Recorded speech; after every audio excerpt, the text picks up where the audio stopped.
pero nos parece muy importante desde FEDAPA Cádiz pues tratar el tema del acoso escolar y del ciberacoso que debemos de abordar para no mirar hacia otro lado, ¿no? Y como la vida sigue también en mayo, pues aquí estamos en una tierra encantadora y que me encanta a mí, me encanta su gastronomía y su gente. Y os presento al alcalde, que os quiere decir unas palabritas por acercar aquí un sabadito. Gracias, Mariam. Gracias a todos los asistentes hoy aquí sábado en Barbate, y como dice Mariam, sábado de romería de la Virgen de Fátima. Hoy están todos los romeros y demás en el Parque Natural de la Breña, pues disfrutando también de un día de romería de nuestra Virgen, que bueno, que la verdad es que es una delicia disfrutar también del entorno y del paraje tan bonito, a los que no lo conozcáis, de nuestro Parque Natural, que es una belleza espectacular, con un acantilado precioso y bueno, pues desde aquí os invitamos a poder también visitarlo y verlo cuando lo deseéis, en cualquier momento del año, que siempre es bueno. Yo disculpar antes que nada que vendrán más tarde para cerrar posiblemente o para a mitad de la intervención vendrá la delegada provincial Isabel Paredes y bueno, que está por supuesto muy comprometida con este tipo de actos, como no puede ser de otra manera, sobre todo por la trascendencia y la importancia que tiene el motivo por el cual se realiza, que es el contra el acoso escolar y el bullying, y creo que es algo muy, muy importante, ¿no? Marian, gracias como representante, en este caso de FEDAPA Cádiz, por también darnos voz y visibilidad a toda esta problemática tan importante y desgraciadamente de muchísima actualidad, sobre todo por las redes sociales y lo que se está difundiendo, así que es muy importante que se visualicen las estrategias y la didáctica, ¿no?, dentro de la educación que se pueda aplicar para que al final pues se puedan tener instrumentos de control y de intentar evitar que este tipo de conductas pues al final acaben siendo un trastorno más importante en la personalidad de nuestros niños y nuestras niñas, que evidentemente pues produzcan trastornos severos a lo largo de la vida, ¿no? Es importante que se visualice y que estas estrategias y este conocimiento se visualice para poder evitarlos en la medida de lo posible. Así que yo os agradezco muchísimo que estéis hoy aquí, que estéis en Barbate y que podáis hacer pues esta jornada formativa que va dedicada sobre todo a las familias, al alumnado, sobre el acoso escolar, y las redes sociales. Y bueno, pues desde el Ayuntamiento de Barbate está claro que queremos firmemente que la educación no es solo una responsabilidad de los centros escolares, sino también una tarea compartida entre las familias, instituciones y sobre todo la ciudadanía. Por eso, como he dicho, nos alegra enormemente que Barbate sea hoy un punto de encuentro para madres, padres, docentes, alumnados y profesionales comprometidos con la prevención y la convivencia.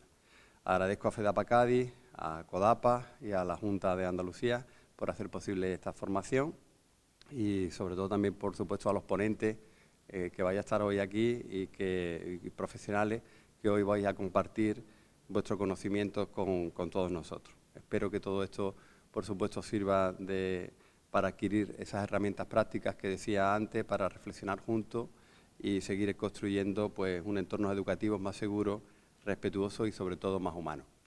Yo vengo también del mundo de la educación, soy psicopedagogo, soy maestro de primaria y psicopedagogo y por defecto profesional evidentemente está claro que al final esto es una estrategia fundamental en la sanidad dentro de la educación, en la salud dentro de la educación y bueno, pues muchísimas gracias a todos, como he dicho antes, por participar y por poner vuestro granito de arena pues, para hacer un entorno mucho más educativo y mucho más saludable. Muchas gracias.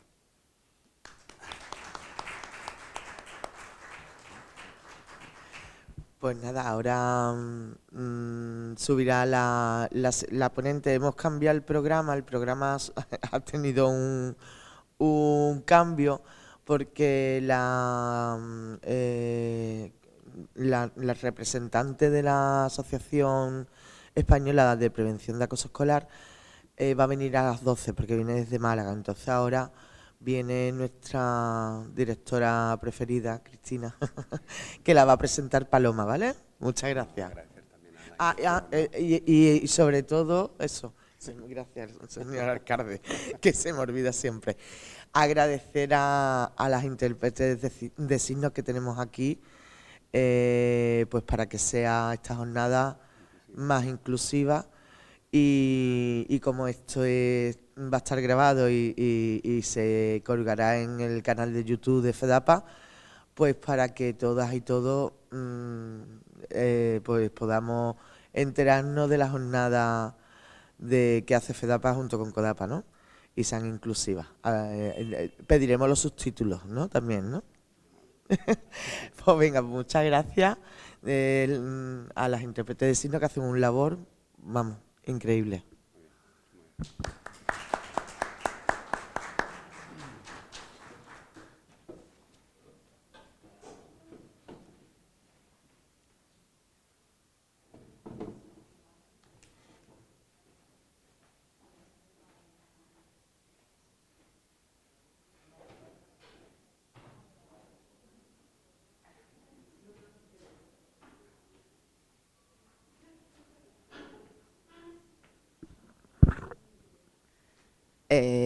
Yo voy a bajar también, que el focazo se deslumbra.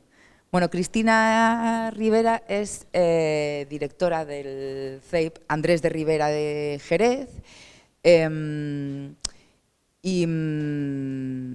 necesitábamos, desde la Federación necesitábamos a alguien de un equipo directivo que nos explicara exactamente cómo la legislación, cómo es un protocolo de acoso y cómo se trabaja para abrirlo, detectar que hay acoso, abrirlo y cerrarlo. Este año Cristina ha abierto y cerrado protocolo en su centro, que es una cosa que no se suele hacer. Normalmente resulta que se asocia a un centro, tenemos como la idea de que aquel centro que es bueno es aquel en el que no se abren protocolos de acoso, cuando en realidad los centros en los que abren protocolos de acoso son los que realmente ven la realidad que sucede, porque en todos los centros sucede, abren el protocolo, tratan la problemática, ponen las medidas necesarias y se consigue cerrar el protocolo. Bueno, Cristina nos va a contar todo sobre el protocolo. Apuntaros todas las preguntas que os parezcan que sean convenientes y por sobre todo a mí me gustaría que las familias nos vayamos con herramientas para que en el caso de que nosotros sepamos que hay un caso de acoso en el cole y nos encontremos con resistencia de los equipos directivos, que las hay, a abrir el protocolo porque lleva una carga administrativa terrible, que nos vayamos de aquí con herramientas para poder decir, sé esto, conozco esto, no os podéis negar a abrir un protocolo si sabemos que está sucediendo un caso de acoso. Así que nada, os dejo con Cristina. Hola, buenos días. Ante todo, gracias a FEDAPA por la oportunidad y al Ayuntamiento de Barbate pues, por ceder el espacio y hacerlo posible. Yo os voy a explicar sobre todo normas, normativas sobre la que se basa el protocolo. El protocolo lleva una serie de pasos, entonces todos están establecidos, todos están regidos por una normativa que, como veis, es la orden del 20 de junio de 2011. Entonces, a medida que vaya explicando los diferentes pasos, interrumpir, hacer preguntas, porque la norma se puede hacer un poquito tediosa, un poquito densa. Entonces, al principio, sobre todo, vamos a ver algunos conceptos clave, que además aparecen de forma explícita así en esta normativa. Después vendrá Carmen y sí que ella os va a explicar ya los conceptos, pero con mucha más amplitud. Pero bueno, para contextualizar, para tener claro algunos aspectos, he preferido comenzar con algunas definiciones y algunos puntos clave. Ya os digo, será Carmen la que profundice muchísimo, pero bueno, antes del protocolo, antes de lo denso, vamos a empezar pues, por conocer un poco, contextualizar. Entonces, partiendo de esta normativa ya nos dice, Nieves, pasa, ¿cuál es la definición de acoso escolar? Entonces, un maltrato psicológico, verbal o físico hacia un alumno o alumna producido por más por uno o más compañeros de forma reiterada a lo largo de un tiempo determinado. Entonces, eso se determina como acoso escolar, es decir, una pelea en un recreo en un momento determinado no debería considerarse como acoso escolar. A ver, incidentes ocurren todos los días. Esa es una manera de determinar si estamos ante un caso de posible acoso o no. Quiere decir, se tienen que dar ciertas condiciones. Tiene que ser una actitud que tú veas, una conducta que se repita, que pase un tiempo, que siga reiterándose.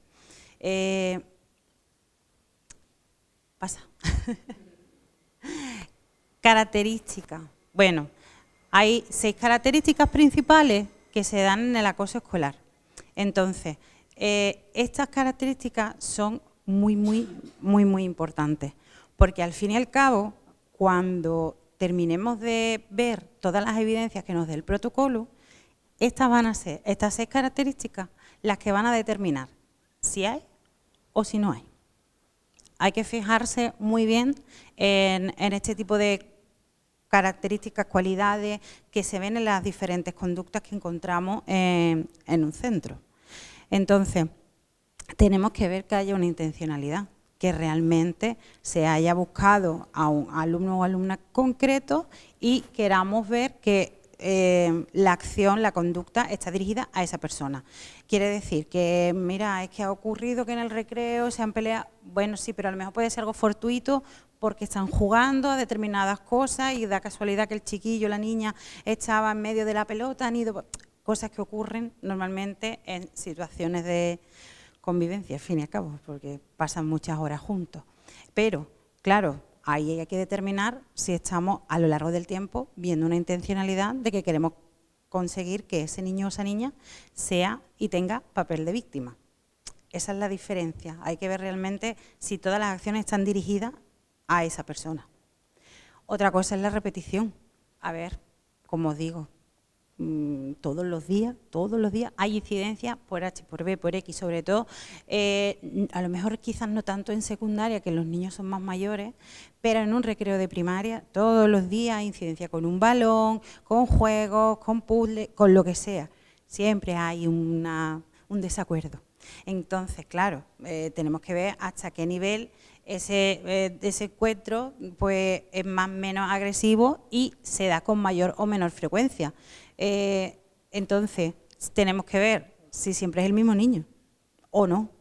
Porque, oye, lo mismo es que es la manera él de gestionar las cosas, que se enfrenta y hay que ver y barajar muchas variables. Pero hay que tener muy en cuenta eso, la intencionalidad, la repetición. Pasa. Es importante el desequilibrio de poder. Cuando siempre el supuesto acosador va por encima a nivel, o sea, tiene más poder físico, psicológico o incluso social. Ahí entonces da sensación de que esa persona está en desventaja, la otra persona, la supuesta víctima, está en desventaja. ¿Por qué? Pues porque la otra persona, el supuesto agresor, se está beneficiando pues, de un desequilibrio, de una desigualdad. A lo mejor es un chico o una chica más mayor o que trabaja en grupo, que consigue convencer al grupo para aislar, que ya veremos, hay diferentes tipos de acoso. Que no, siempre pensamos en acoso y pensamos en el golpe físico, pero no, hay más diferentes tipos. También es muy importante la indefensión y personalización, es decir, cuando un niño o una niña ya recibe de forma reiterada este tipo de maltrato, crea una indefensión, es decir, este niño ya mina su autoestima y no consigue responder a lo mejor como cualquier otro niño con un nivel de autoestima mayor podría responder, es decir, se queda callado o lo asume, es como una indefensión aprendida, de mira que no voy a responder porque yo ya sé que si respondo voy a acabar peor incluso. Entonces aprenden a eso, a estar en silencio, callado, y muchas veces te das cuenta por conductas conductas a lo mejor no evidentes, pero cambios en la personalidad, cambios a lo mejor en la forma de relacionarse, si están más tristes. Hay pequeñas evidencias que te dan pistas de por dónde va la cosa. Realmente si estamos ante un acoso o si es, mira, una incidencia que ocurrió en un recreo, estos dos niños se llevan fatal por cuestiones, pero claro, aunque se lleven fatal, si los dos están en características similares, entonces no habría un desequilibrio de poder. Quiero decir, si tú me das, yo te doy y de forma sistemática nos pegamos mutuamente, aquí no hay tanto desequilibrio. Hay que saber diferenciar. Y por último, el componente colectivo grupal. Aunque puede ocurrir que el agresor sea solamente una persona, puede ocurrir que esa persona además se busque un grupo para estar más respaldado. Entonces, cuando eso ocurre, pues claro, la víctima ya no tendría entonces que responder ante uno, ya tendría que responder ante varios. Y claro, es un caso mucho más complejo y también quizá más fácil de detectar. Y por último, los observadores pasivos. Cuando ocurren situaciones de problemas en la convivencia, a ver, en un centro conviven muchos niños y niñas, siempre va a haber alguien que si no lo ha visto de forma directa, lo ha escuchado. Entonces, es muy importante trabajar con los compañeros y compañeras. Que siempre pensamos acoso, pues 2 puntos, víctima y agresor. Pero no, hay muchos más puntos, porque los observadores pasivos son fundamentales, son los que van a detectar primero, son los que tienen la capacidad de poner a los demás en alerta y son a lo mejor los que pueden dar las primeras pistas. Como os digo, estas 6 características van a ser fundamentales a la hora, en el protocolo, a la hora de determinar si sí o si no. Hay que barajar en función de después todas las evidencias recogidas, si se dan esas características o si no. Lo que os comentaba, cuando pensamos a lo mejor en acoso, bueno, pues siempre nos viene a la cabeza los golpes, el acoso físico. Pero hay diferentes tipos. Por ejemplo, la exclusión y marginación social. Eso, estadísticamente, se suele dar más entre chicas. Las niñas es como la técnica que utilizan, aislar a otra compañera. Entonces, hay una líder que siempre caza a un grupito de compañeras afines y a lo mejor van por otra compañera que es más débil o diferente o lo que sea. Da igual, la razón es lo de menos. Y claro, la exclusión y la marginación social no deja de ser un tipo de maltrato. Las más frecuentes, las que se suelen dar muchísimo, agresiones verbales, intimidación, amenazas, chantaje, vejación, humillaciones, que son palabras así muy grandes, pero que es verdad que un niño y una niña, y más ya con una edad, cuando se enfada, lo primero que salta por la boca. Y hay que empezar a decir, mira, vamos a aprender a gestionar un poco el enfado, la rabia, porque no podemos ir soltando lo primero que se nos ocurra. Igual que eso, el acoso o agresión contra la libertad y orientación sexual. Eso quizás ya más se ve en la parte de secundaria, porque en primaria esa parte todavía no hay demasiados incidentes al respecto. Quizás con los mayores en un momento puntual, pero no es muy frecuente. Ya en secundaria es otro cantar. La agresión física directa o indirecta, que es lo más acostumbrados estamos, es decir, se han peleado o le han dado un golpe. Importante, si en algún momento algún niño llega a casa, fulanito me ha pegado, fulanito, aunque solo sea, a ver, si ya notáis que vuestro hijo o vuestra hija ha cambiado las conductas, está más triste, no quiere ir al cole, a ver, ya vais notando ciertas cosas, ciertos cambios. Yo os aconsejaría que siempre vayáis al centro de salud, al hospital y pidáis parte de lesiones. Es una constancia por escrito de un organismo oficial de que realmente hay un documento que acredita que a mi hijo le han pegado. Entonces, Que sí, que a lo mejor no es excesivamente, que a ver, que no es un morado ni es algo demasiado, no tiene por qué serlo, no importa, es una constancia oficial de que ese hecho ha ocurrido y que por eso yo voy al hospital a que revisen al niño o la niña.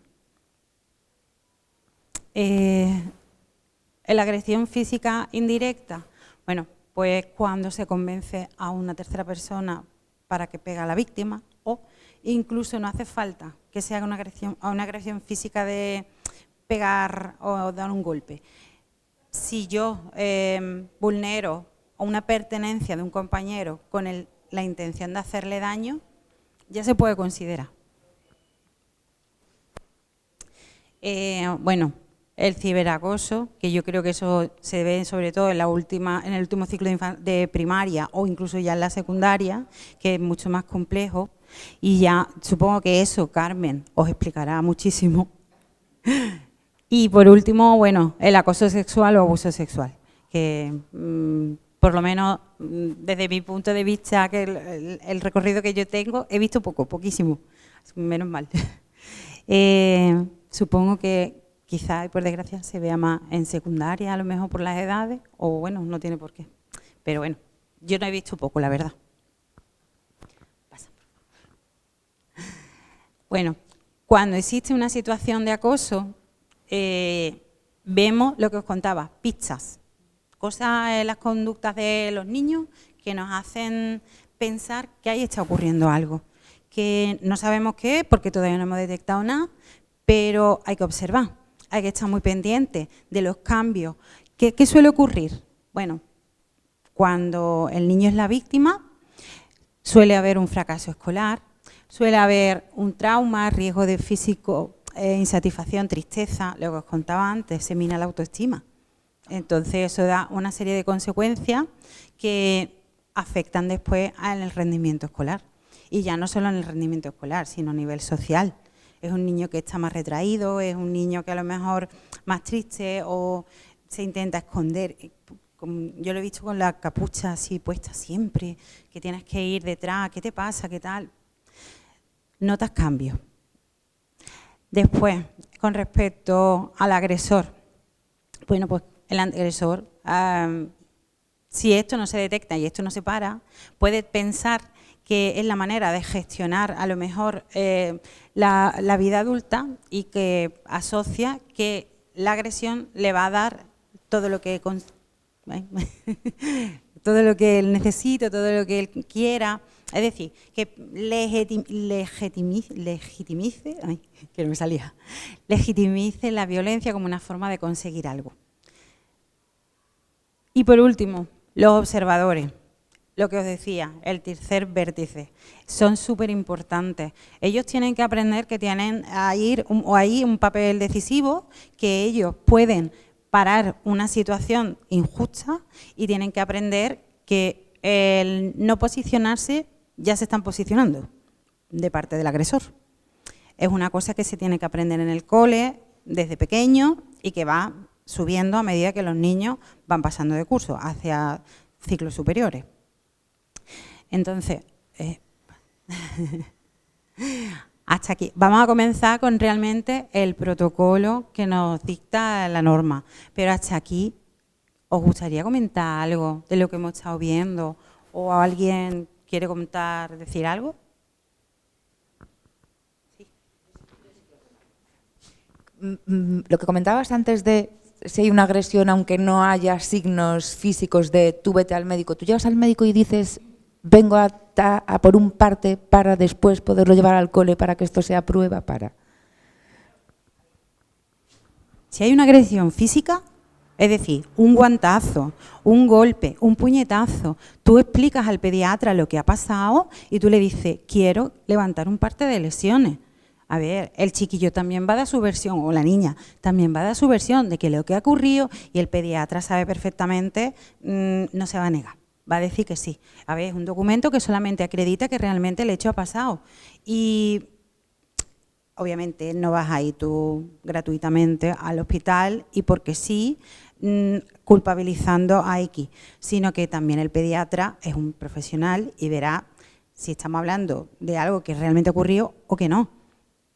a ver, que esto no es como, yo quiero que me haga esto, pues me lo hace. No, tú vas a una pediatra, el pediatra es un profesional, estará requete acostumbrado a ver casos similares y podrá determinar si lo que estamos diciendo es verdad o no. Y si es verdad, determinará levantar un parte de lesiones, que a ti lo único que te va a servir es para realmente dar constancia de que esa situación ha ocurrido. ¿Que el pediatra no lo estima, qué tal? Bueno, pues entonces habrá que ver si por las razones, qué es lo que te dice. Porque normalmente cuando una madre o un padre va al hospital con esa circunstancia, dependiendo cómo vayan, ya te da indicios. Y sobre todo el niño o la niña. Es el que realmente te va a dar toda la información y ya no solo lo que dice, sino lo que no dice. También te va a dar indicios. ¿Tenía alguna duda? Vale. Bueno, pues como sabéis, la Comunidad de Andalucía, Educación, tiene una plataforma por la que trabaja que se llama Seneca. Entonces, toda la documentación va en esta plataforma. Todo hay que subirlo a Seneca. Entonces, el protocolo de supuesto acoso escolar está constituido por 12 pasos que el sistema te va guiando y el primer paso de ello, la identificación y comunicación de la situación. Es decir, cualquier persona, da igual el que sea testigo de un maltrato, ya os digo, de forma verbal, que haya un golpe o algo que os llame la atención, hay que comunicarlo. No importa, a ver, ya después se averiguará si sí o si no, pero es mejor quedar de pesado y de prudente a evitarlo, porque si no nos podemos convertir en observadores pasivos. Entonces, la persona que tenga la información, oye, ocurrió esto, yo he visto tal, esto, ¿qué te parece? Director o directora es la persona que abre el protocolo. Siempre hay que, aunque la duda da lo mismo, ya el director o la directora preguntará, averiguará, cuestionará, lo que sea, pero hay que comunicarlo, ¿vale? Una vez comunicado, pasamos al segundo paso porque van juntos. Las actuaciones inmediatas. A ver, mientras se averigua si sí, si no, si ocurre, si no ocurre, ahí hay que tomar una serie de medidas. Normalmente el equipo directivo se reúne con el tutor o la tutora junto con la persona responsable de la orientación, que en los centros es el orientador o orientadora o el departamento de orientación en secundaria.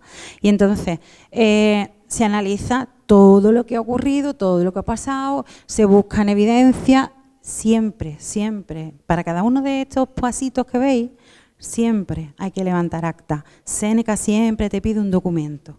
Es decir, si en algún momento os citan, os dicen y no os dan acta, exigid actas.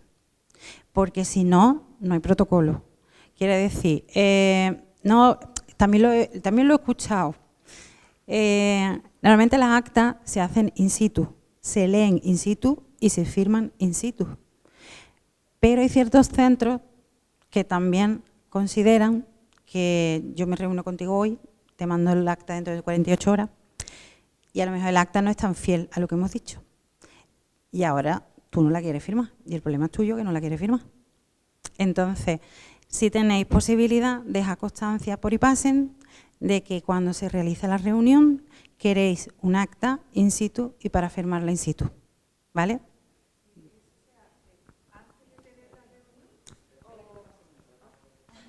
¿Y eso se hace antes de tener la reunión, lo de anotarlo en IPASEN, o tras tenerla? Si tu centro funciona así, que te suele dar el acta 48 horas después, pídela antes por IPASEN. Deja constancia por IPASEN, que es la plataforma oficial, donde tú pides que en la próxima reunión que va a tener lugar el día tal, a tal hora, tú vas a necesitar un acta que se desarrolle y se haga de forma in situ y se firme de forma in situ. Deja constancia primero por escrito de lo que tú quieres. ¿Y por qué? Pues porque si tú no lo pides de forma previa, el centro va a hacer lo que hace siempre. Te va a mandar el acta 48 horas después o cuando sea. Y claro, ese acta puede ser más o menos fiel, puede recoger más o menos lo que tú has dicho, sobre todo si son temas muy complejos y delicados. Y claro, ellos ya te la han enviado, la pelota está en tu tejado. eres tú la que no quiere firmar. Entonces, para evitar esa situación, no se da la posibilidad. Tú pides por iPassen, que es la plataforma oficial, como quieres que se te haga el acta. Ya está. Tú no te niegas en ningún momento a firmar, pero tampoco vas a firmar algo que no es tan fiel a la realidad como tú piensas que ha ocurrido. ¿Del acta? Siempre. Es que si tú no firmas, no ha ocurrido. No. Es que, ¿pero te han dejado leerla? A ver, en cualquier tutoría que se levante acta, la familia tiene derecho a una copia. Primero la tenéis que leer, si estáis de acuerdo en lo que pone o no. Si estáis de acuerdo, la firmáis, pero siempre, no sé si será obligatorio, pero es que siempre es recomendable una copia del acta. Una fotocopia en el momento no es nada. ¿Por qué? Porque ellos sí tienen constancia de que vosotros habéis reunido, pero ustedes no tenéis constancia. Si tengo una reunión, una tutoría que yo solicito con el tutor o tutora, hablando de algún tema relacionado con acoso o que me parece que ha sido acoso, tendría que pedir también la copia de esa tutoría, ¿no? Vale.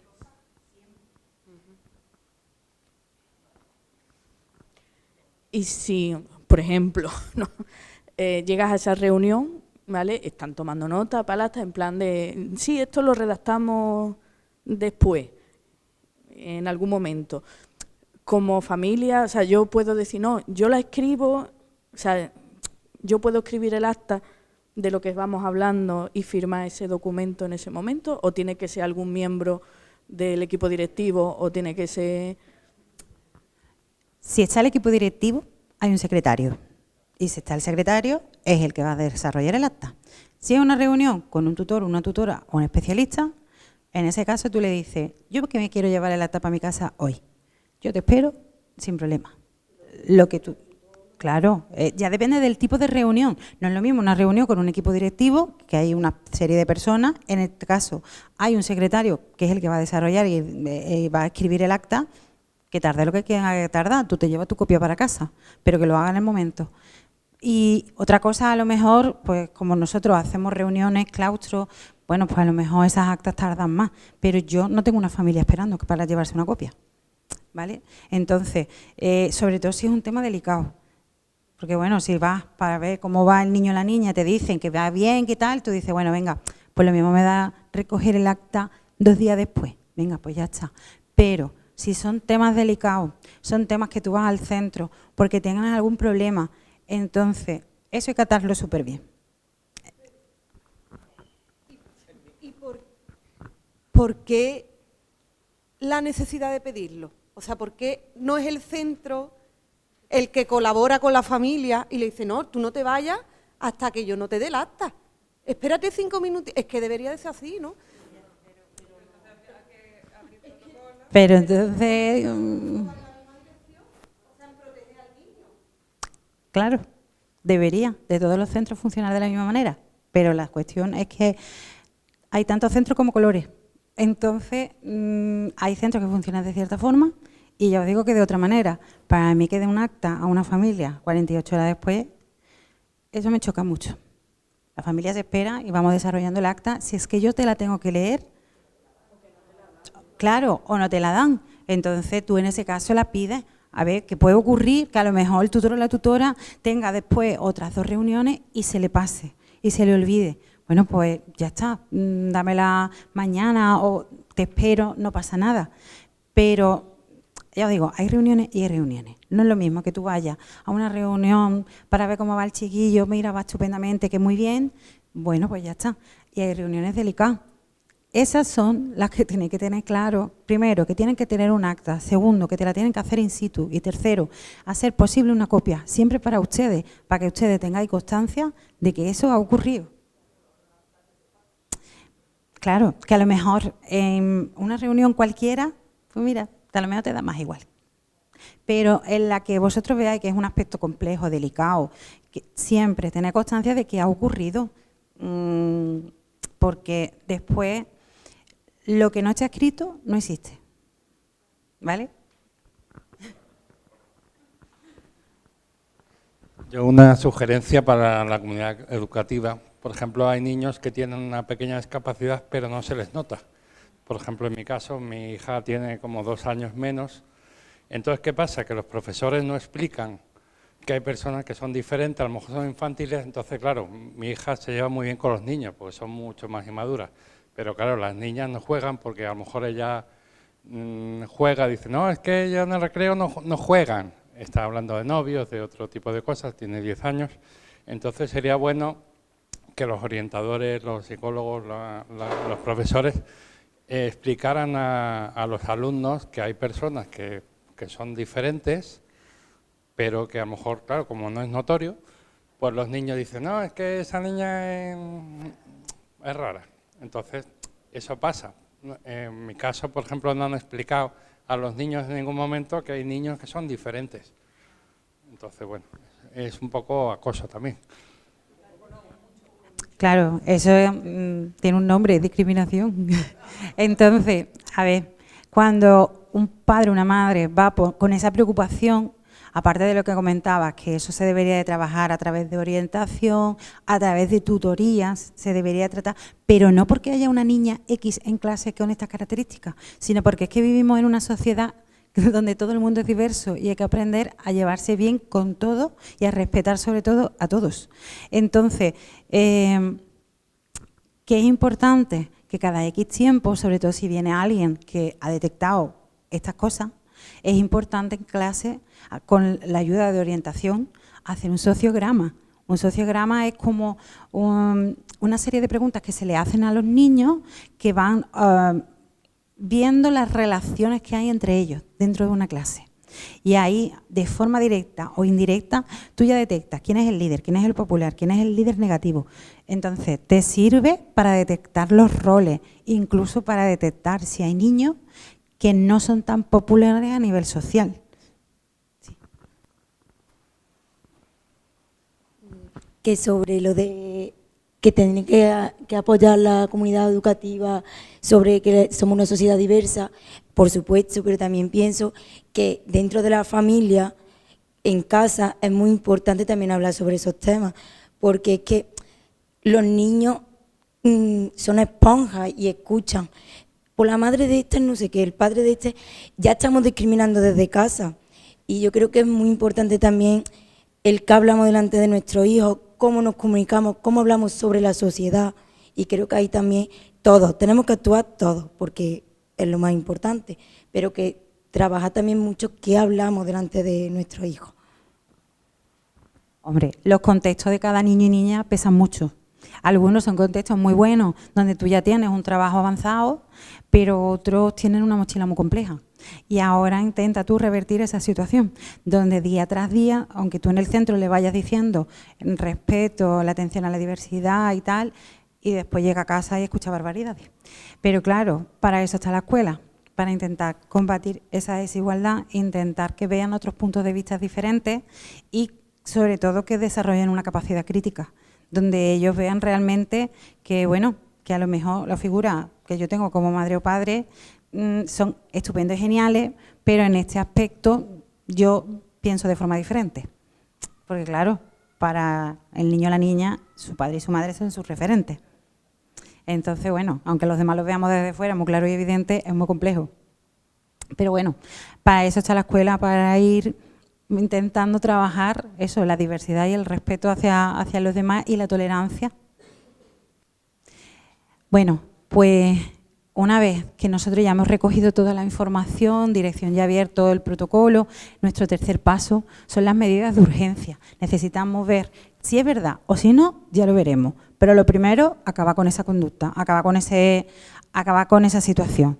Entonces, para el niño o la niña que sea víctima, hay que dar medidas que aseguren su integridad o medidas que aseguren que esa situación se va a parar. Y después, para el acosador, pues hay que establecer una serie de medidas y también vigilar que se lleven a cabo. A ver, es verdad que no he tenido la necesidad de abrir demasiado protocolo, pero cuando lo hemos abierto, ya en el paso 3, cuando se toman las medidas de urgencia, es santa medicina. No por nada. Puede ser o no puede ser. No importa, ya lo veremos. Pero esa situación incómoda, desagradable que estaba ocurriendo, para. ¿Por qué? Porque el agresor se está viendo que está vigilado. Que ahí ya se ha detectado que se está haciendo algo que no se debe hacer. ¿Que puede ser acoso? Bueno, pues ya se verá con las características, porque a lo mejor no cumple todas las características. Lo que está claro es que hay una conducta que queremos erradicar, que no es una conducta que esté recogida en nuestro plan de convivencia y que no se puede consentir. Entonces, el acosador ya se está viendo que ya te hemos detectado que estás haciendo algo que no deberías hacer. Y por otro lado, la víctima también se relaja un poco en el sentido de que dice, bueno, parece que este ya no me va a seguir haciendo esto, voy a ver qué tal, voy a ver si... Y los docentes, sobre todo los adultos, están atentos a lo que ocurre. Entonces, como una situación de tranquilidad para la víctima. La actuación del protocolo, o sea, ¿se trabaja solo con los estudiantes? Porque un poco a colación de lo que tú estabas diciendo, que hay que trabajar con las familias, a veces un niño tiene un comportamiento, una conducta acosadora porque es lo que respira en su casa. Entonces, ¿cómo se hace desde el cole para que este niño cambie la conducta si no se trabaja con la familia? O sí, o dentro de estas medidas que se hacen en el cole se puede decir a la familia, vente, que vamos a hacer un trabajito contigo. Sí, ya. Bueno, estas que son realmente las medidas de urgencia, que son las más rápidas en tomar vamos a hacer esto. Ya veremos más adelante cómo hay medidas para el acosador, para la víctima, para la familia, para el alumnado que realmente está pasivo, incluso para los docentes. Porque, bueno, a lo mejor hay docentes que dicen, bueno, yo no sé realmente cómo actuar, qué hacer, un plan de contención, ya dependiendo de los casos, porque variables hay miles. En función de las características ya vemos en dónde estamos y qué necesitamos. Van a ser las características del caso las que determinen la intervención que se va a desarrollar después. Ahora mismo estamos en un momento de medidas de urgencia, de rápido. A ver, ¿qué hacemos? Una cosita, el acosador ya se ha visto pillado y evidentemente lo que ve que con esa víctima no puede, pero cambia de víctima si no se cambia la conducta. Es decir, eso habrá que hacer un seguimiento con respecto también a ese tipo de conducta, porque claro, ya ves que con esta persona no puede, pero a lo mejor, bueno, supongo que, no lo sé, la experiencia os lo dirá, si cambia al final a otra víctima o no. Vale. Bueno, cuando un agresor se encuentra pillado, él sabe que está en el punto de mira. Si mañana se busca otro, a ver, ten en cuenta que para que sea un acoso escolar tiene que haber una intencionalidad. Y es Pepito y va a ser Pepito. Y no va a cambiar así de repente a fulanito. ¿Por qué? Pues porque algo tendrá con Pepito que ese es el foco de su atención. Que puede ser que con X tiempo derive en otro niño o niña, sí, pero va a haber una vigilancia. Entonces él ya sabe que aunque vaya mirando, a este lo deja apartado, pero vaya mirando otro objetivo, él sabe que va a tener un adulto encima, vigilando. Es súper. Por eso yo decía que en el momento que se abre un protocolo es mano de santo, porque él ya sabe que está en el punto de mira. Él ya sabe que a la mínima van a estar encima. Entonces, ¿te va a buscar otro? Tú verás.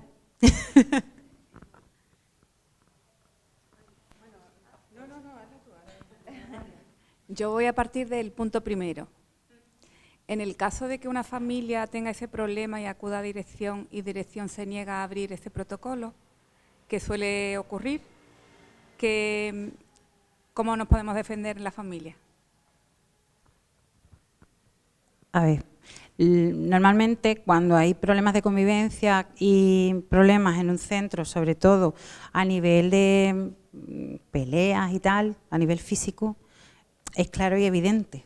pues deberían de abrir un protocolo por si sí o por si no. Es que sé que hay centros que tienen reticencia, sé que hay centros que no quieren. ¿Por qué? Pues no sé, variables 1000. A lo mejor una de ellas es que el protocolo es largo, extenso, tedioso y requiere mucha documentación. Es verdad. Que a lo mejor, pero por otro lado va a mejorar tu centro, por otro lado va a mejorar las condiciones de convivencia y va a tranquilizar a tu comunidad educativa, tanto si sí como si no.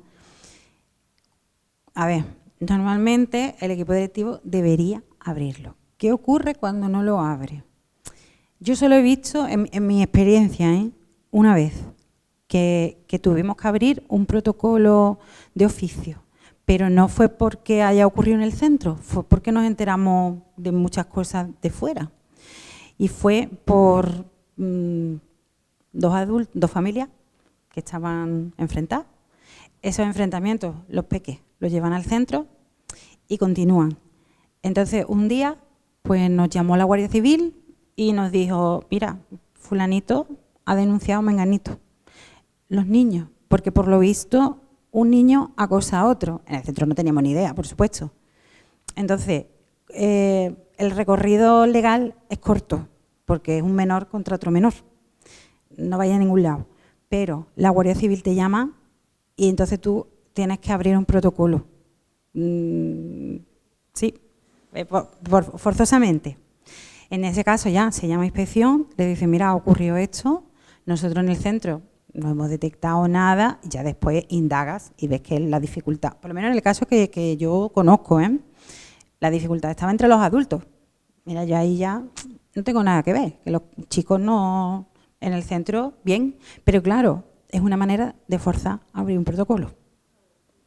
Ya tú verás si en el centro se lo toman más o menos en serio. Lo ideal sería, vamos a ver, no nos vamos a pillar ninguno de los dedos, si sí o si no, ya se verá, es supuesto acoso escolar. Vamos a ver las evidencias, que puede haberlas o que no. Pero yo es que no entiendo la reticencia a abrirlo. Bueno, puedo entender el papeleo, eso sí, pero por otro lado, es que imagínate que ocurre algo realmente grave y el director o la directora no ha abierto el protocolo. Ahí se la está jugando, Entonces, ¿es recomendable abrirlo? Hombre, por supuestísimo, ya se averiguará si sí o si no. ¿Que no lo abren? Pues ya te digo, esa es la manera que yo conozco, la única que he visto de nos ha forzado a abrir un protocolo. Que después, yo no lo conozco. Es dirección el que determina si lo abre o si no. Y es dirección el que se va a llevar las consecuencias en el caso de que ocurra algo.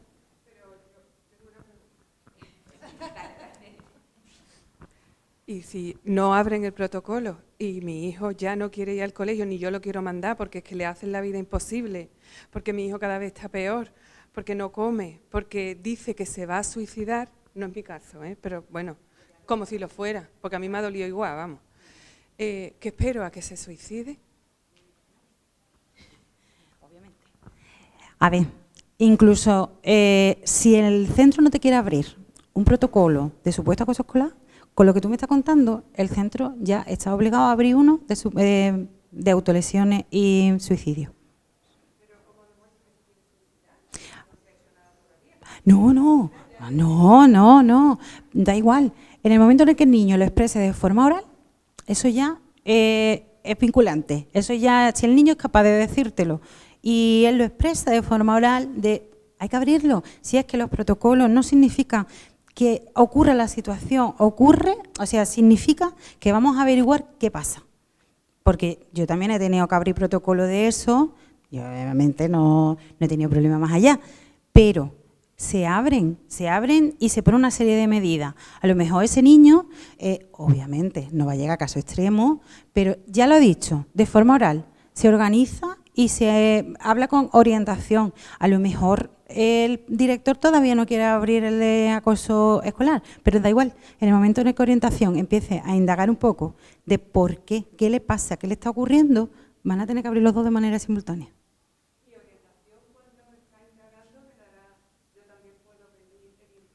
No, es que además, cuando la orientadora tenéis que tener, para el de suicidio, tenéis que tener una reunión y constituir actas. Siempre hay que medir actas, siempre, para todo. Ya os digo, todos los protocolos se basan en actas. Entonces, es que es más, si yo no subo un acta, el sistema no me deja avanzar. Tiene que haber un documento que lo acredite realmente. Si no, no pasamos del siguiente paso.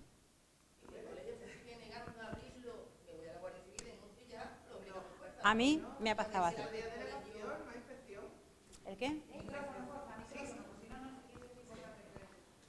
Que no sé, pero me imagino que también puedes ir a delegación a inspección directamente, porque se supone que el acta que tú abres con la dirección del centro cuando estás presentando pues tu queja formal, ¿no?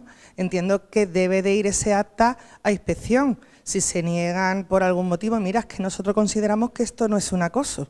Decir, como que no, espérate, que lo diga el inspector. Si tú no lo abres, lo voy a abrir yo. Y me voy para inspección, vamos, yo es lo que haría, no sé. Claro, cuando, a ver, si vemos que dirección, ya vosotros habéis reunido con dirección, os ha dado el acta solamente de la reunión y veis que no tiene intención de abrir protocolo, lo siguiente que podéis hacer es saltar a ver, el siguiente paso. El siguiente paso es el superior de dirección, que es inspección. Inspección, tú le llevas el acta y le dices, mira, me ocurre esto. ¿Qué pasa si te dice dirección? Es que no hay protocolo, o sea, no hay acoso. Pero es que tú para determinar si hay o no hay, tienes que abrir protocolo. ¿Cómo me estás diciendo que no hay? ¿Cómo lo sabes? Si es que no lo has abierto. Bueno, depende. Lo de abrir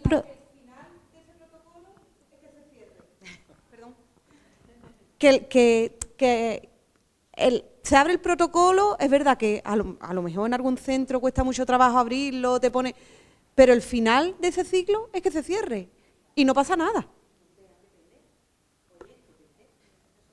A ver, obviamente un protocolo tiene inicio y fin, pero no es lo mismo que el acoso te salga supuesto acoso a que no. Es diferente, las medidas son distintas. Cerrarse se tiene que cerrar, eso no va a quedarse abierto toda la vida, pero no va a ser lo mismo que realmente las características, las 6 características, las veas y digas, esto es acoso, a que diga, bueno, pues espérate, que realmente solo veo una característica, que lo mismo no estamos ante acoso escolar, pero aún así lleva medidas.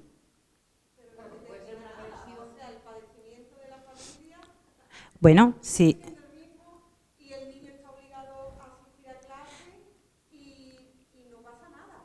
Bueno, depende de las medidas que se tomen. Si tú en las medidas inmediatas ya estás tomando medidas para que la situación cese, ya ha cesado esa situación. Ya la víctima no se siente así de mal, no le siguen haciendo lo mismo que le estaban haciendo. Obviamente se sentirá como se sienta.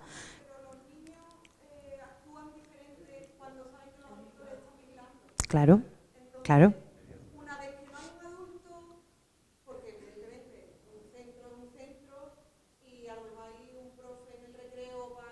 No, pero por ejemplo, eso lo he tomado yo. Si fulanito va a estar en este recreo, menganito va a estar en aquel.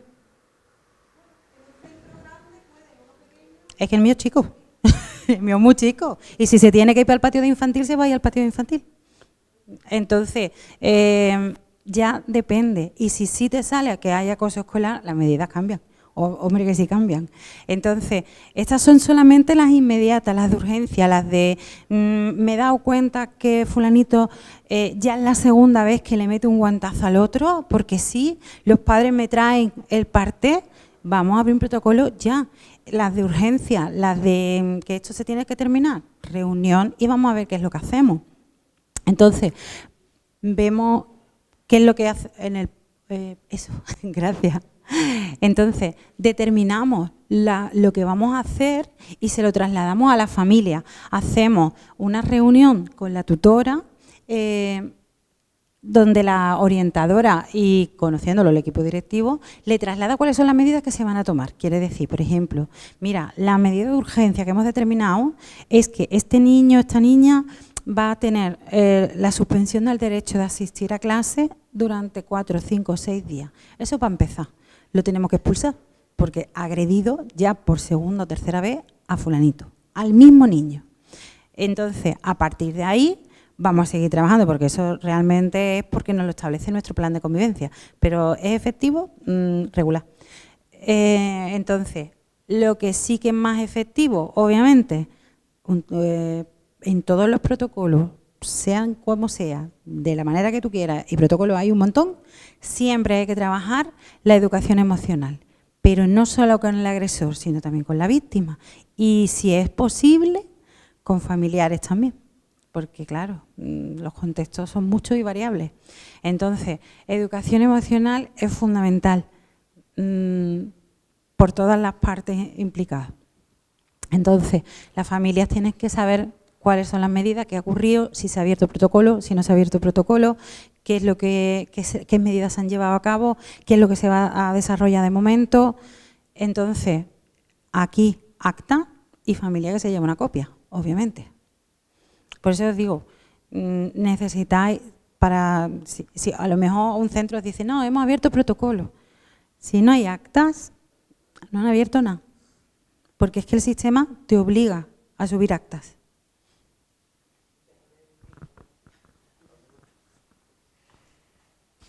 Mi pregunta es que si dentro del protocolo recogen esas medidas, pues esas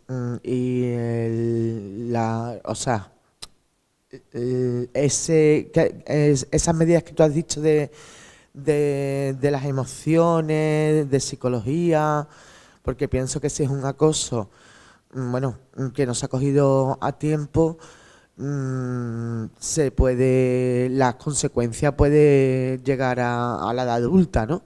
Entonces yo pienso que en el protocolo debería de estar recogido esas medidas.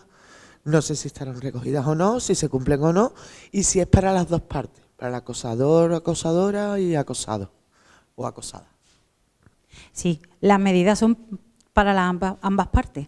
Las medidas son tanto para uno, para cortar, erradicar la conducta que está teniendo, y el otro para que se sienta protegido. Entonces, ambas partes van a tener que trabajar la educación emocional. Siempre la orientadora es la que realizará un seguimiento de estos niños. ¿Quién garantiza que se estén llevando a cabo las medidas? Dirección, es el que tiene que estar pendiente. Oye, ¿cada cuánto tiempo vas a ver a fulanito? ¿Ha venido y has estado con él? ¿Ha estado trabajando? Pues mira, hemos trabajado ese aspecto, o el niño va evolucionando de esta manera. También la tutora es la que te va a decir, sobre todo a nivel conductual. Mira, pues fulanito, desde que hemos empezado el protocolo, está mucho más participativo, el chiquillo ya no se esconde. Es que hay mucha sutileza, hay muchas pistas que te van diciendo. Pero vamos, la medida, todo lo que se desarrolle con los niños, hay que dejarlo recogido. Ahora una pregunta. Sabiendo que el orientador, por lo menos en los colegios de infantil y primaria, es un animal mitológico, y en la ratio que tiene un orientador, que son de 1000 alumnos, 1000 y pico, ¿este protocolo no se podría enlazar con asuntos sociales donde hay grupos especializados en psicología de familia?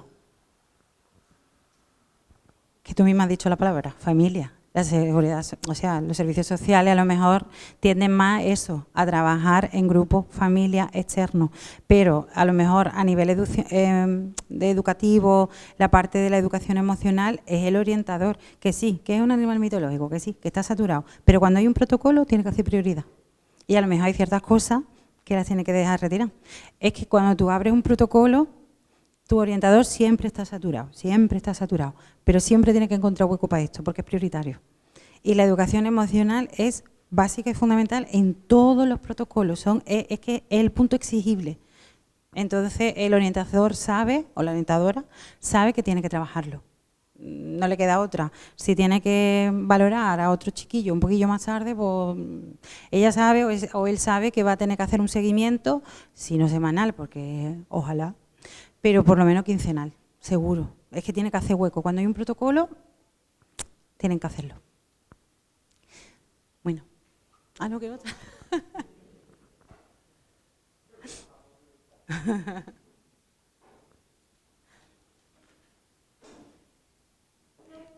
Bueno, con tranquilidad son 12 pasos, ¿eh? El paso 5 es Bueno, pues todas esas medidas de urgencia que ya hemos informado a la familia, ahora hay que trasladarlas al resto del claustro. Cuando digo que el niño está vigilado, es que todo el mundo sabe a quién hay que vigilar y qué conducta mirar. Y no hablo solamente dentro de clase o en el recreo, también hablamos en momentos de tránsito, sobre todo, por ejemplo, secundarias, que cambian de clase. Puedes decir, bueno, pues el maestro o la docente que salga va a acompañar a fulanito a la clase de enfrente. Yo he tenido, que acompañar, y se acompaña. O al agresor. Hay momentos en el que a lo mejor, bueno, pues se tienen en cuenta los diferentes espacios, y si es un centro pequeñito, es muy complicado que no se acerquen. Sobre todo, por ejemplo, el mío es de una línea. Cuando tú tienes 2 líneas, tú dices, medida perfecta, fulanito al A y fulanito al B. Esta gente, cuanto menos tiempo juntos, mejor. Pero claro, cuando solamente hay una línea, es más complejo. Entonces, en ese caso, todo el mundo que esté dentro de aula, vigilando, cada uno en los extremos de clase. A ser posible que se den la espalda, para evitar siquiera miradas, o sea, lo que sea. Y claro, en espacios que comparten, como comedor, pues informar a las monitoras. Oye, tenemos abierto un protocolo. Fulanito y menganito van a comer en mesas diferentes, tenéis que estar pendientes, y después de que acaba el comedor, en el periodo en el que acaba el comedor y llega la madre o el padre a recoger al niño o la niña, tenéis que vigilar que cada uno esté por separado. Vosotros lo ponéis en patios distintos, o una persona que se encargue de estar con el agresor aquí en una mesita, lo que sea. Obviamente, el que retiramos es el supuesto agresor, por lo menos hasta que se aclare la situación. Si la agresión o el acoso se produce en aula final o comedor, también el director o la directora responsable. Claro, está en un centro escolar. Si se ha producido de todas formas. A lo mejor la agresión se ha producido en esa hora, pero son niños del centro. Entonces, están en el centro. Tendremos que tomar medidas para que en los tiempos de actividades extraescolares, la que sea, no se vuelva a ocurrir, no ocurra otra vez esa situación. En ese caso será fundamental informar y formar a las monitoras, que son las que están allí por la mañana o después en el comedor. Bueno, pues los padres aquí tienen que estar informados de todo. Y eso, los padres y el resto de profesorado, el claustro, las monitoras, en el caso de que haya comedor, todo el mundo. Tiene que tener en cuenta cuáles son las medidas que se han tomado. ¿Pasamos? Vale, paso número 6. Este paso es súper importante porque va a ser el paso decisivo, el que determine si sí o si no. En el paso 6 es dirección, el que va a recoger todas las evidencias, todas las tutorías con el niño, todos los equipos docentes que se hayan desarrollado a lo largo de X tiempo, donde se han llevado a cabo las medidas. Vamos a ver si han ido mejorando la conducta, si no ha ido mejorando la conducta. Toda la documentación la tiene que valorar. Entonces, en función de toda la documentación recogida, se tienen en cuenta las 6 características que vimos al principio. Esos van a ser las que determinen si sí o si no. Pasa, porfa. Entonces, el director o la directora lo que hará será determinar, pedirle tanto al tutor como a la orientadora, pues eso, la información que ellos determinen. Si la tutora ha hecho tutorías con la familia es lo que van contando de cómo va evolucionando el niño o la niña, la propia tutora o tutor de cómo va el niño en clase, los resultados académicos, a nivel social, todo lo que considere importante tiene que aparecer reflejado en un acta. Y también, obviamente, el trabajo de la orientadora o el orientador, que como os digo, es obligatorio trabajar la educación emocional. Entonces, es como un acta muy compleja, muy larga, donde se va a ver una evolución y el trabajo de todo el equipo docente, sobre todo tutora, con el alumnado y con la familia, y además el seguimiento de la orientadora. Entonces, una vez que el director o la directora tiene ese abanico de actas por delante, analiza toda la información, y entonces el referente que tiene que tener son las 6 características que vimos al principio. Ese es el referente. Ese es lo que va a determinar si hay o si no hay. En el caso de que sí haya, continuamos. Estos son 6 pasos. Hay que hacer otros 6. En el caso de que no haya, hay que seguir. Da igual, haya o no haya, seguimos los 12 pasos. Lo que pasa es que las medidas obviamente van a ser diferentes.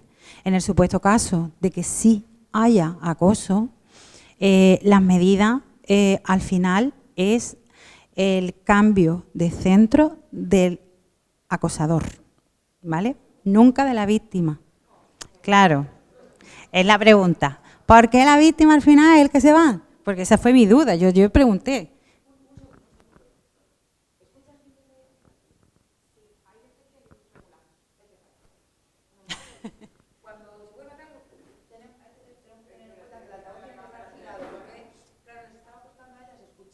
Ah, vale, vale.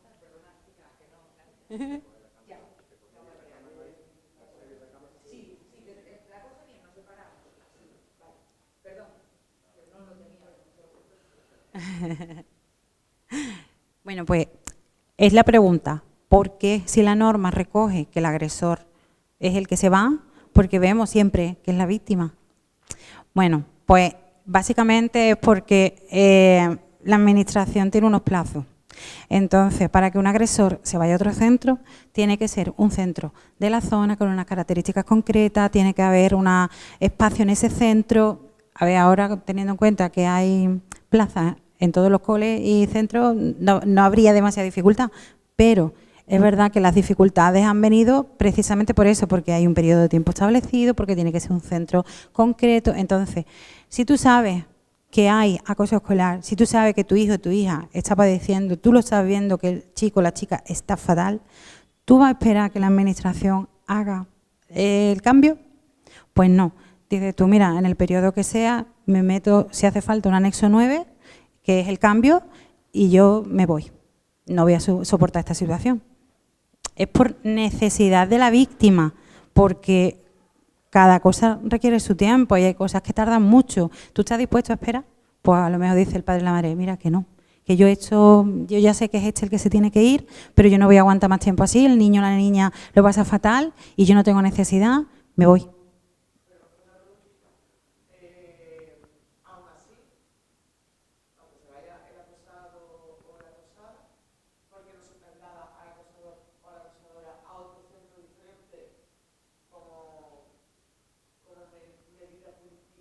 Claro, debería ser, pero si ya se ha ido la víctima, ¿qué centro va a querer un acosador?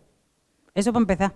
Pero de todas formas, tú ten en cuenta que si es acoso, no es que él sea agresivo y se va a pelear con este.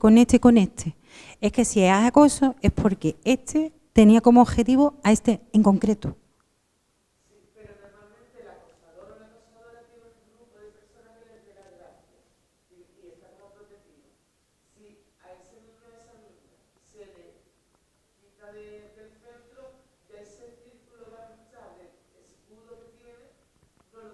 Ya.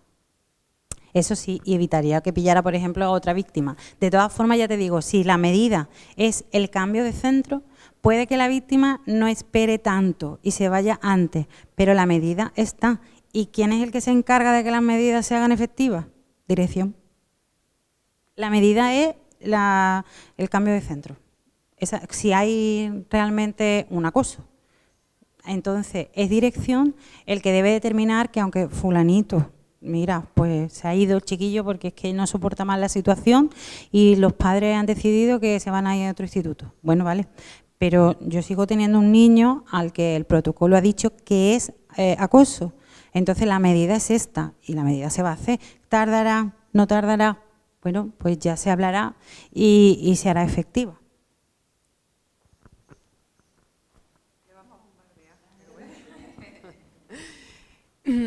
Si el traslado del niño acosado a otro centro ya se ha hecho efectivo, pero el niño sigue con problemas de autoestima bastante importantes, la normativa o hay algo que recoja, porque es que ahora mismo ese niño está destrozado, vaya donde vaya. Hombre, nunca, todos los acosos no son iguales, hay acosos que a lo mejor no son tan fuertes, pero este en concreto sí. Esto se queda así y ya está, ya se abrió el protocolo, que precisamente se abrió porque los padres no pararon de insistir y ya se hizo por no escucharlos más. Pero bueno, es que mi hijo, yo me lo he llevado a otro centro, pero mi hijo está destrozado y yo también. ¿Esto se termina ya? ¿Esto ya muerto el perro se acabó la rabia o qué? Una de las medidas con la víctima también es trabajar la educación emocional. Si cambia de centro, a ver, la medida sigue, porque los protocolos, aunque tú cambies de centro, no importa, la medida puede seguir. A ver, por lo menos en el caso de este tipo de protocolos que hay una intervención de orientación, si en cualquier tránsito tú tienes que dar información a los compañeros, en este tipo de cambio aún más. Si yo vengo a tu centro por este motivo, obviamente voy a tener unas características concretas. Entonces, habrá que informar al departamento de orientación y decir, oye, este niño viene a este centro por esta causa, entonces él va a necesitar un seguimiento con respecto a la educación emocional, autoestima, lo que sea que el chiquillo necesite, o la niña, yo qué sé, lo que sea que vea el orientador o la orientadora. Decías antes que orientadores y orientadores, aunque estén muy saturados y a veces, voy a decir algo que creo que ya sabemos todos, a veces la excusa de es que tengo mucho trabajo, vale para no asumir el que realmente tienes que hacer.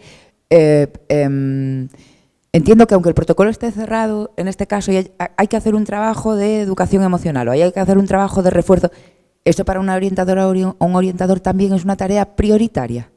¿O te pueden decir, es que no me da tiempo a hacer tantos informes como me piden, no puedo dedicarme a...? Porque es la respuesta tipo. Es que ya depende. ¿Estamos trabajando la educación emocional pues porque sea algo que se va a trabajar con todo el gran grupo como una actividad normal corriente? Pues a lo mejor no hay tiempo. Pero si vamos a trabajar la educación emocional porque es una de las medidas establecidas en un protocolo, es que es obligatorio. La educación emocional con los protocolos son obligatorias. Entonces, ese orientador tendrá que hacer hueco para hacer y desarrollar esa medida que se ha establecido en el protocolo. Se ha cerrado el protocolo, pero no se han quitado las medidas. Hay unas medidas que continúan y esas medidas hay que cumplirlas. El protocolo puede durar en el tiempo, pues no sé, lo que sea, 1 mes, 2 semanas, 2 meses, me da igual, lo que sea. Hay que cerrarlo. ¿Está cerrado? Sí, pero las medidas hay que llevarlas a cabo. Entonces, el protocolo puede estar cerrado, pero yo esa medida la tengo que desarrollar. ¿Que habéis cambiado al niño? Ese niño hay que llevarán el expediente y verán por qué han cambiado de centro y cuáles son las medidas que se deben de desarrollar con él. Vamos a ver, que es de cajón. Y son unas medidas que se establecen en un protocolo, por tanto son prioritarias. Además, yo hablo como futura orientadora que yo he estado en 2 EOE, que son los equipos de orientación educativa, y cuando hay casos de acoso escolar, por supuesto que es prioritario, pero no solo ese año. Al año siguiente también está la programación, porque tú eres la orientadora de referencia de ese centro y tú sabes que tienes que trabajar la educación emocional y está en tu ámbito. Es que no es algo que sí que están los informes de evaluación psicopedagógica y muchos te pueden poner eso. Sobre todo los que son las personas más mayores, pues contra menos trabajo, o sea, contra menos calentarse la cabeza y está lo que tienen que estar, pues mejor. Y eso lo he visto yo también, porque tenía una orientadora casi más mayor y otra casi más joven y se ve. Pero que ya te digo que eso es prioritario. Y además que cuando estás opositando es que los protocolos es una cosa que te tienes que saber cómo vamos, como el Padre Nuestro. Que a lo mejor, desgraciadamente, pues no lo habéis vivido alguna familia, pero que de verdad que no lo veáis como algo generalizado, porque no. Te lo digo de verdad. Que por eso es bueno, desde mi punto de vista, abrir siempre protocolo. Primero, porque determina si sí o si no. Pero si sí o si no, bueno, ya lo veremos. Pero siempre se va a trabajar una educación emocional en un par de alumnos o alumnas que es que les hace falta. Porque tienen cuando menos problemas de convivencia. Y al haber un protocolo ya te obliga, porque todo el mundo sabemos que orientación está súper saturado. Entonces, a veces pueden, a veces no, pero al haber un protocolo tienen que hacer hueco seguro. Por lo menos para estos 2 alumnos afectados.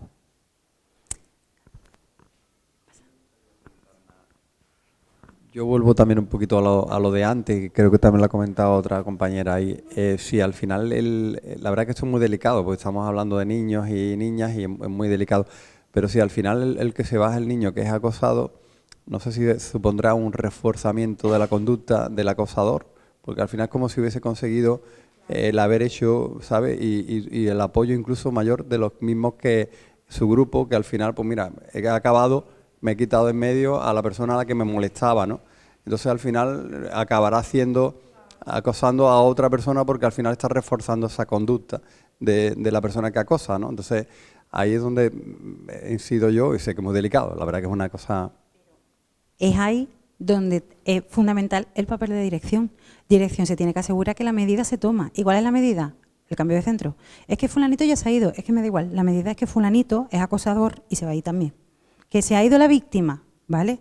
Esa víctima que decidió no esperar a la administración, de acuerdo. Totalmente, lleno de grupos de centros. Uno va, a lo mejor un padre decide que su hijo es la víctima y va a un instituto, el que sea, pero la medida ya está tomando un protocolo. Existe un protocolo donde la medida es que el agresor se va de ese centro. Pues tardará más o menos la administración, lo que tarde, pero ese agresor es el director el que se tiene que asegurar que se va, que esa medida se toma. Porque de todas formas, si no ocurre eso, que bien, lo hemos conseguido, ya se ha ido. Claro, de esto funciona, vamos a hacerlo con otro. Entonces, si la medida es cambio de centro, tardará más, tardará menos, pero ese se va. Por lo menos tienen que ver que realmente un protocolo se cumple. Es que si no, ¿para qué lo hacemos?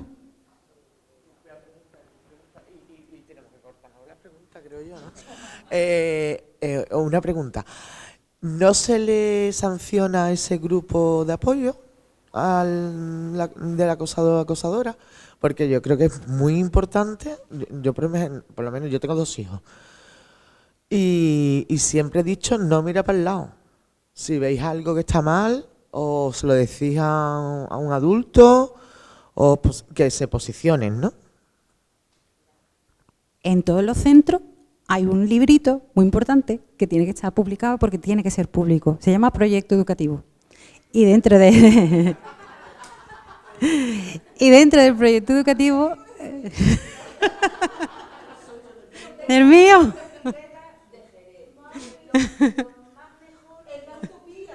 No, a ver, lo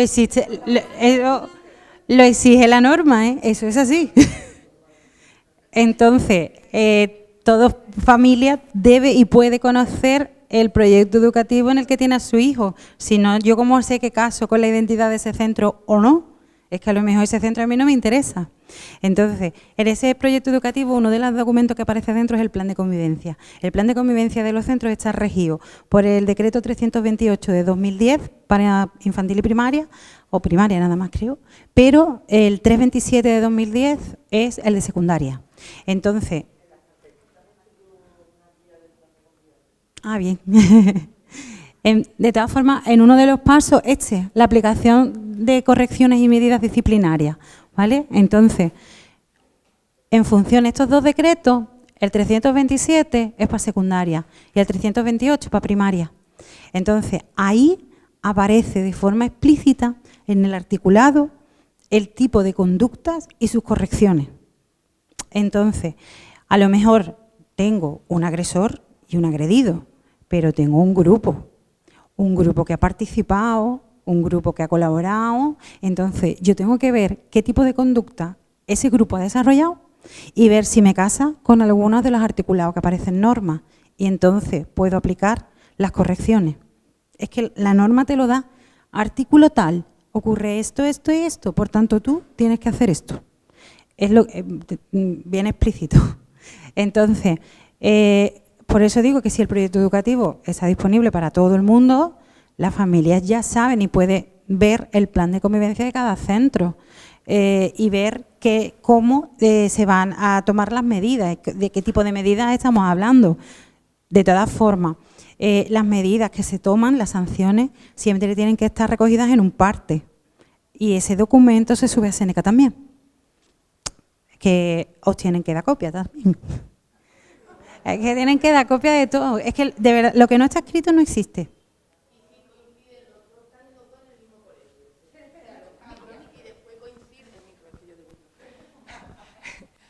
Coinciden los dos en el colegio. Están los dos en el colegio, los cambian, se traslada la víctima, se traslada el acosador y ahora resulta de que van al instituto y coinciden en ese instituto. ¿Qué pasaría? En ese caso, ya no solo, en este tipo de protocolo no solo está el equipo directivo, un centro, también está implicado inspección, porque inspección es el que supervisa todo. Entonces, cuando se propone el cambio de centro a un alumno, también se tiene que prever cuáles son los centros adscritos a los institutos y ver de qué manera no podrán coincidir. Eso es una medida, eso será algo que tendrán que valorar con el cambio de centro. Porque claro, cuando tú cambias a tu hijo de centro, eres tú el que elige el centro que va. Pero cuando se propone un cambio de centro porque hay un supuesto acoso, es la administración el que te envía. Entonces, claro, yo entiendo que la administración verá cuáles son los centros adscritos a los institutos y no coincidirán después en secundaria, porque encima sería peor. Porque para abrir un protocolo entran en juego la figura del director, orientador e inspección, ¿no? Claro. A ver, para abrir un protocolo es dirección, si se quiere abrir. ¿Qué pasa? Que una vez abierto, yo necesito que trabaje conmigo, no solo el orientador, necesito que trabaje conmigo el equipo docente por lo menos y también el claustro esté enterado de las medidas que se van a desarrollar, porque a lo mejor una de las medidas se desarrolla en el patio. Yo ahí necesito al claustro, porque van a haber muchos docentes en el recreo. Pero inspección hay que avisarlo cada vez que se abre un protocolo y hay que avisarlo cada vez que haya cerrado un protocolo y la decisión número 6 también. Mira, de todas formas, ya lo veremos, uno de los pasos siguientes. Siempre hay que avisar inspección. De hecho, inspección tiene acceso directo a los protocolos. Es decir, que yo lo aviso, mira, he abierto, a él le salta de todas formas en el Seneca, pero yo lo aviso, mira, he abierto un protocolo, no sé si será o no será.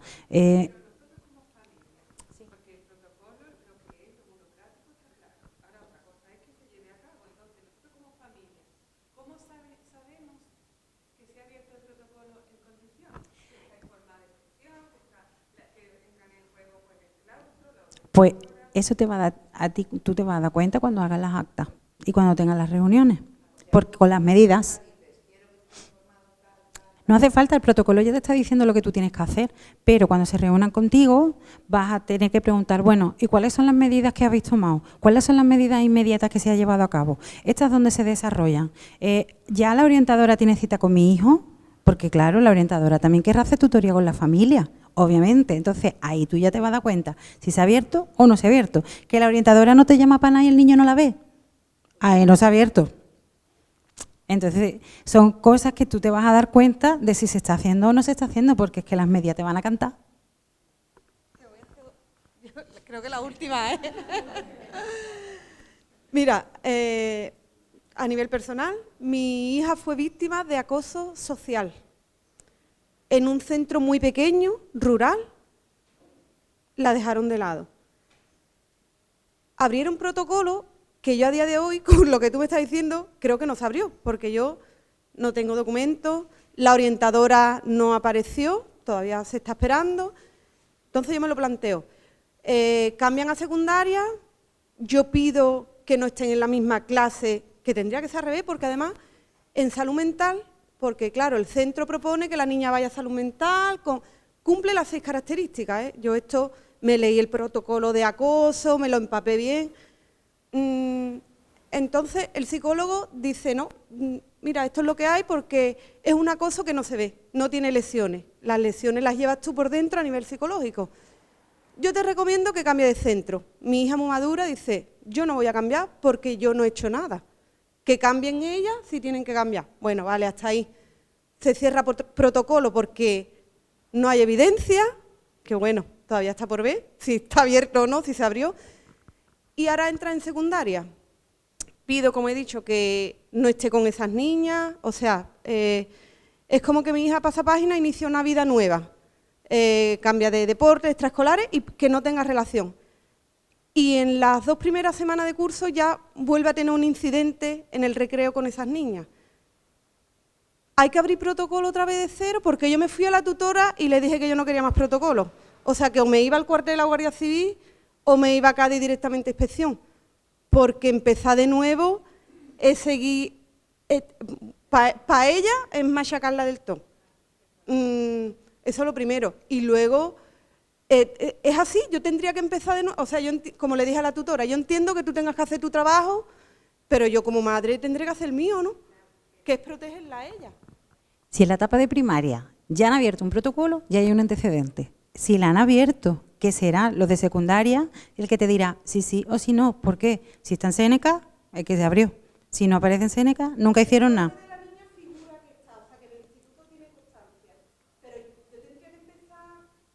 A ver, los 12 pasos hay que hacerlo, pero tú ya tendrías precedentes. Entonces, tú ya tendrías mayor peso. Yo te recomendaría que hablaras con la tutora, que abran un protocolo, hablar con el director, que no, vete a inspección. Mira, me pasa esto, tengo precedentes. Tú anda todos los pasos que haya que dar, que son los pasos que hay que dar. Tutor, director, inspección.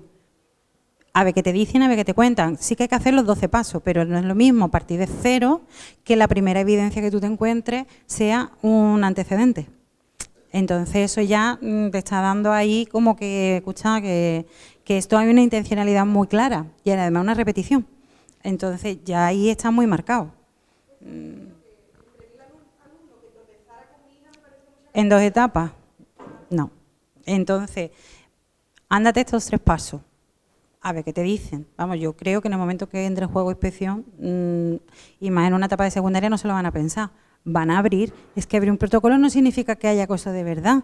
Que en tu caso, por ejemplo, habría que verlo. Pero hay que averiguarlo si sí o si no. Sé que, fijaros, vamos todavía por el paso 7. O sea, que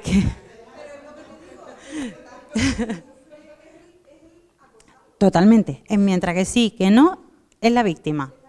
Siempre, siempre. No, ándate todos los pasos. Ándate todos los pasos. Siempre. Y ten evidencia de todos los pasos. Ten evidencia de que has tenido una tutoría con la tutora, que has dejado el caso claro. Ten evidencia de que la tutora pues no ha resuelto la situación o lo que sea y te has ido a dirección, que dirección lo sabe de forma explícita y que te da tu acta. Y a dirección, si tú ves que no, pues te va directamente y le dice, mira, quiero una cita con el inspector de referencia.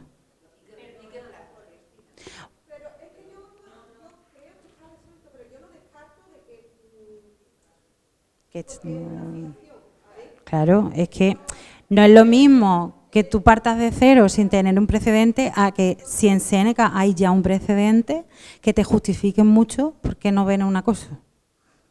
Que te lo justifiquen.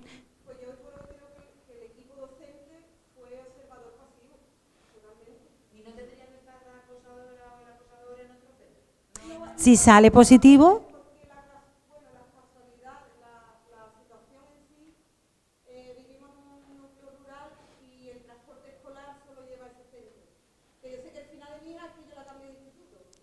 pero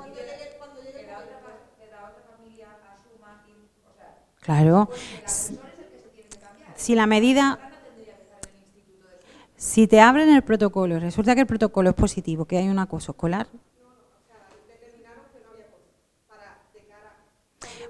da igual, ya hay un protocolo abierto. Vamos a ver, aunque en la etapa de primaria se haya abierto un protocolo y haya dado negativo, eso siempre va a ser un precedente para la etapa de secundaria. Tú no partes de cero. A ver, partes de cero con respecto al protocolo porque hay que iniciarlo otra vez. Pero tú ya tienes y consta de una documentación previa en una etapa previa. Eso ya a ti te da indicios pues, de que cumples alguna de las características. Entonces, ¿hay que volver a abrirlo? Sí, pero ten primero tutoría con la tutora y tu acta, dirección, y si dirección decide que no lo va a abrir, inspección. Deja un plazo de margen, ya te digo, si dirección determina que va a abrir protocolo, eso se abre al día siguiente.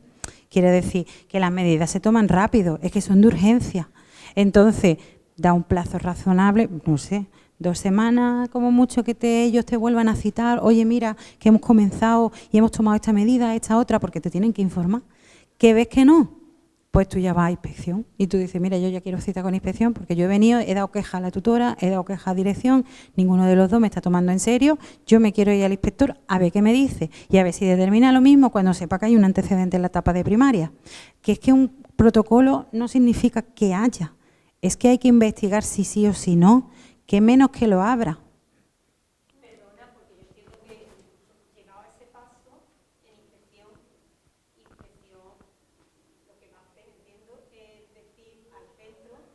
Ábrelo. Debería. Claro. Exacto. Pero claro, vosotros también me habéis dicho que hay muchos directores y directoras que no quieren abrirlo. Entonces, tú tendrás que ir y decir, bueno, pues después de un plazo razonable me voy a ir al siguiente punto. Mira, vamos a dejar de preguntar un poquito. Y ella preocupada ayer porque dice, ¿me preguntarán algo? Que esto es muy aburrido. Dios, que vamos a dejarla que termine porque tenemos un refrigerio y como por la tarde tenemos una dinámica que vamos a trabajar, lo que se ha hablado y tal, y ella va a estar. O sea que pues ya la aprovechamos. Ahí vamos a hablar todo el mundo. Muy bien. Bueno, pues yo, a ver, es que esto al ser norma de venir establecido, yo decía, puf, esto es tedioso, ya veremos, a ver qué tal. Pero bueno, ya os dais cuenta, ¿no? Ahora estamos todavía en el paso 7, donde son las medidas disciplinarias, que eso realmente hay que dejarlo recogido, tiene que venir establecido, pero que se toma súper rápido. Si yo veo que hay una agresión física, eso va con un parte del tirón. Y ya vemos en el plan de convivencia qué es lo que se determina, qué es lo que se hace. El paso 8, comunicación a la comisión de convivencia. En todos los centros debe haber una comisión de convivencia. Esa comisión está constituida por dirección y jefatura, una madre y un padre, o dos representantes de familia, dos profesorados, dos profesores, y después, en la etapa de secundaria, por 2 alumnos o alumnas. En la etapa de primaria, eso se puede sustituir por otras 2 familias. Entonces, a ellos hay que hacer como una rendición de cuentas e informarles, oye, mira, ocurre esto en el centro, hemos abierto un protocolo y estas son las medidas que vamos a desarrollar.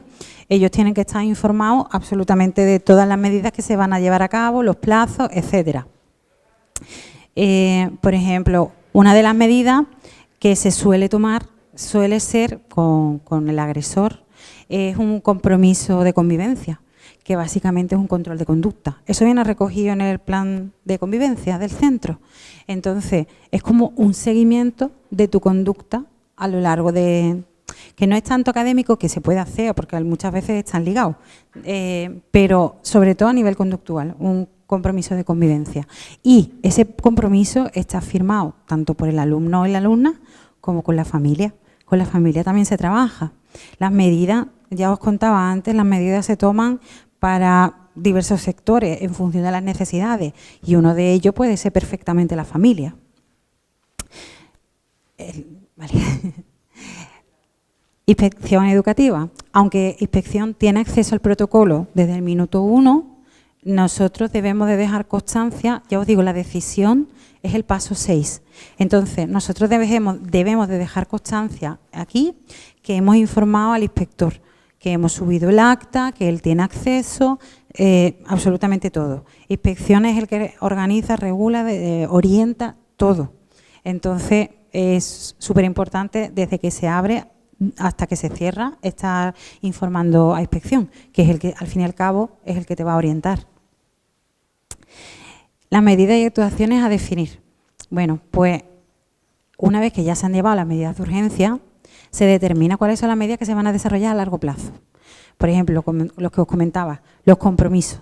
Los compromisos que tú coges al niño y dices, mira, vamos a intentar, junto con la familia, trabajar en coordinación, trabajar la educación emocional con la orientadora, hacer un seguimiento, pero vamos a hacer un compromiso donde ambas partes, bueno, centro, familia y alumnado, se comprometan a cumplir una serie de ítems. Esos ítems se negocian, se organizan y se ponen de forma muy clara para ver cómo se van a desarrollar en el aula y cómo se van a evaluar. Nosotros en primaria, son niños más pequeños, utilizamos a lo mejor códigos de colores, verde, rojo y naranja. Esto es regular. Hay que tener muy claro cuáles son las conductas que queremos trabajar. Hay que dejarlas muy claras, establecidas. No se pueden poner muchísimas, se tienen que determinar y focalizar en 2 o 3 y estas son las 2 o 3 cosas fundamentales que vamos a trabajar y te vamos a valorar y te vamos a ver y va a tener una consecuencia. Básicamente es como una especie de control de conducta, vaya. Entonces, ya os digo, se pueden establecer destinadas al agresor, a la víctima, a los compañeros observadores pasivos, la familia. La familia se les puede comprometer. Mira, vamos a hacer tutorías quincenales. Para ver el niño supuesta víctima, bueno, vamos a ver cómo va evolucionando, cómo el chiquillo va mejorando a nivel de autoestima, cómo va trabajando con la orientadora de la educación emocional, etcétera. Pero siempre se deben de tomar diferentes medidas destinadas a los diferentes sectores. Ya veremos, pues eso, los que necesitamos. Y la última frase es muy importante, porque es el director, la directora el que va a ser el responsable de asegurar que esas medidas se lleven a cabo. Por eso cuando decíais, es que si se va la víctima, el agresor se queda en el cole, depende, es que es el director el que se tiene que asegurar que ese agresor se va, la medida está tomada, el protocolo te lo marca, eso hay que hacerlo. Es que ya la víctima se ha ido, pero es que el protocolo hay que cumplirlo. Entonces, bueno, pues él también se irá.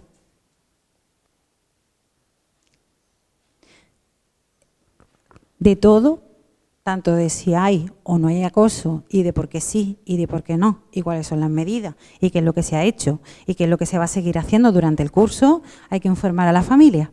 Entonces, hay que hacer tutorías con ellos y ver qué tipo de medidas se han desarrollado. Por eso, cuando me decían, no sé si se ha abierto o no se ha abierto el protocolo, si tienes dudas no se ha abierto, porque es que a la familia hay que informarla. De, mira, estas son las medidas, hemos determinado esto por esta causa, y aún así, si sí hay, vamos a tomar estas medidas, y si no hay, vamos a tomar estas medidas a lo largo de todo el curso, que no es algo que se haya acabado, ya está. No, esto va a seguir y va a continuar a ver cómo va evolucionando. Por eso, si tenéis dudas, pues lo que no está escrito no existe.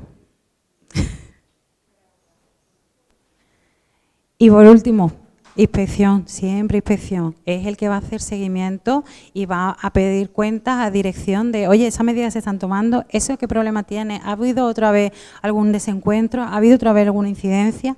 Es inspección el que va a estar encima de que las medidas y que dirección se encargue de vigilar esas medidas. Siempre está inspección, siempre de fondo, porque realmente es el órgano que controla, ¿vale? Y bueno, estos son los 12 pasos. ya no hay más, Ya en la siguiente ponía muchas gracias y poco más.